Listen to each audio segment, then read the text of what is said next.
জাতীয় দলের তারকা ক্রিকেটার সাকিব আল হাসানের নামে হত্যা মামলা হয়েছে। গত কয়েকদিন ধরে তার বিষয়ে আলোচনা হচ্ছে।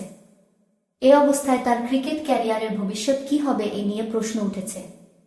এর মধ্যে বিসিবি জানিয়েছে, সাকিবের শাস্তি হওয়ার আগ পর্যন্ত তাকে ছাড় দেবে তারা, এর আগে পর্যন্ত খেলে যাবেন তিনি।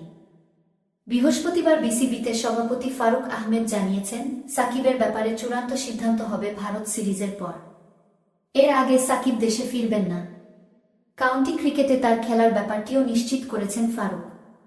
অর্থাৎ ভারত সিরিজের আগে দেশে ফিরবেন না সাকিব। ফারুক বলেন, স্থায়ী এনওসি তো দেওয়া হবে না, কিন্তু ইতোমধ্যে একটা এনওসি আছে কাউন্টি খেলতে যাওয়ার কথা সারেতে। আমি যেদিন কাজ পেয়েছি এর আগেই এনওসি নিয়েছে।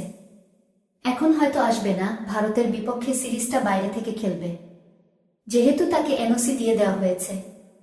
ভারত সিরিজের পর হয়তো পরের পরিকল্পনা কি হবে সেটা ঠিক করা হবে।